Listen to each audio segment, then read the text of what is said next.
Halo, ketemu lagi pada mata kuliah Teknologi Kecerdasan Bisnis. Pada kesempatan hari ini kita akan bahas tentang konsep data warehouse.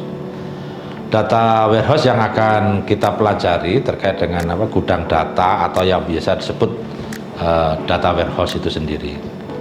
Jadi apa itu data warehouse, lalu mengapa kita membutuhkannya, serta bagaimana cara kerjanya.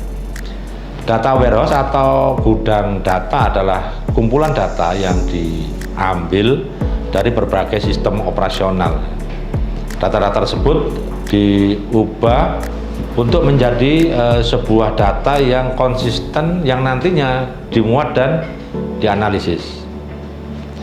Sebuah perusahaan akan menyimpan aset data yang berharga, termasuk data pelanggan, data penjualan, data karyawan, dan lain sebagainya.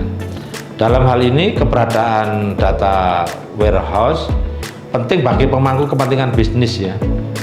Kenapa? Untuk memastikan proses bisnis dan data referensi yang konsisten, sehingga analisis bisnis menjadi lebih mudah dan signifikan.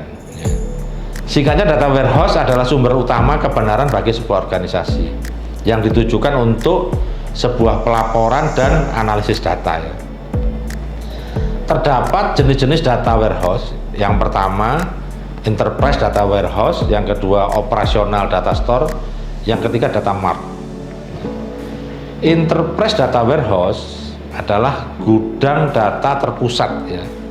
Ini menyediakan layanan dukungan keputusan di seluruh bagian perusahaan ya. Jadi enterprise data warehouse memberikan kemampuan untuk mengklasifikasikan data sesuai dengan subjek dan memberikan akses sesuai dengan divisi tersebut.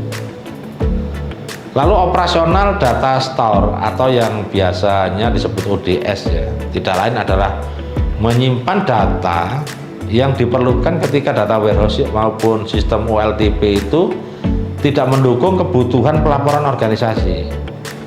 Di operasional data warehouse atau ODS itu, di data warehouse di-refresh secara real time ya. Oleh karena itu, ODS atau operasional data warehouse itu, data store maksud saya, banyak disukai untuk melakukan kegiatan rutin seperti menyimpan catatan karyawan. Yang selanjutnya, data mart. Data mart adalah bagian dari sebuah data warehouse. Ini dirancang khusus untuk lini bisnis tertentu ya, seperti penjualan dan keuangan. Dalam data mart independen, data tersebut dapat dikumpulkan langsung dari sumbernya. Kelebihan data warehouse yang pertama ya, data terorganisir ya dengan baik untuk sebuah query analisis dan sebagai bahan untuk proses transaksi.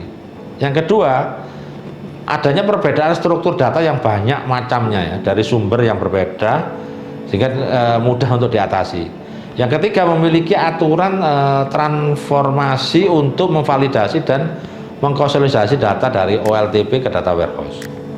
Yang keempat, masalah keamanan dan kinerja itu dapat dipecahkan tanpa perlu mengubah sistem produksi.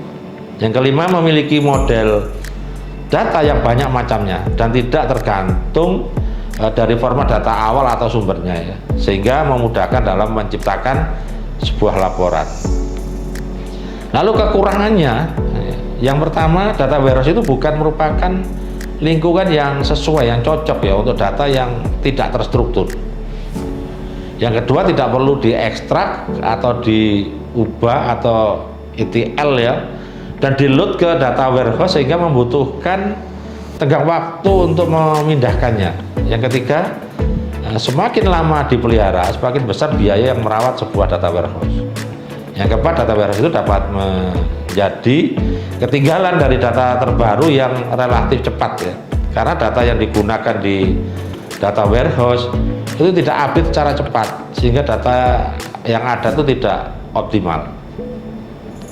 Oke, sampai di sini dulu materi mengenai data warehouse. Silakan nanti Anda mempelajari lebih lanjut. Sampai bertemu di materi-materi berikutnya. Salam sehat.